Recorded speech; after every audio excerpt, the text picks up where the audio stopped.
మా family support అంటే my biggest strength is my mother అండి. So course father and my elder brother మా అన్న కూడా చాలా సపోర్ట్ చేశారు. బట్ మెయిన్ మా అమ్మగారి సాక్రిఫైసెస్ చాలా ఉన్నాయి. So my mother pursued chartered accountancy.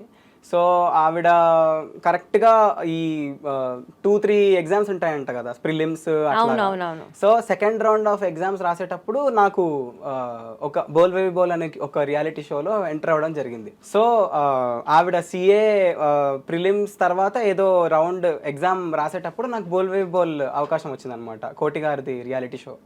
So అప్పుడు ఆవిడ she was already working as a teacher DAV public school కుకట్పల్లిలో. బట్ సిఏ కూడా చదువుతున్న చెయ్యాలి, టైంలో parallel గా అనుకున్నారు. ఆవిడ చాలా అనుకున్నారు ఆవిడ కెరీర్. నిజంగా మా మదర్ 2013-14 ఆ టైంలో గనక సిఏ చదివి ఉంటే, లేకపోతే ఆవిడ ఏదో ఒక కంపెనీలో వర్క్ చేసి ఉంటే ఇవాళ ఖచ్చితంగా ఆవిడ సిఇఓ లెవెల్లో ఉండేది. దట్ ఈస్ మా అందరికీ తెలుసు, మా మదర్ తెలిసిన అందరికీ తెలుసు, మాకు తెలుసు.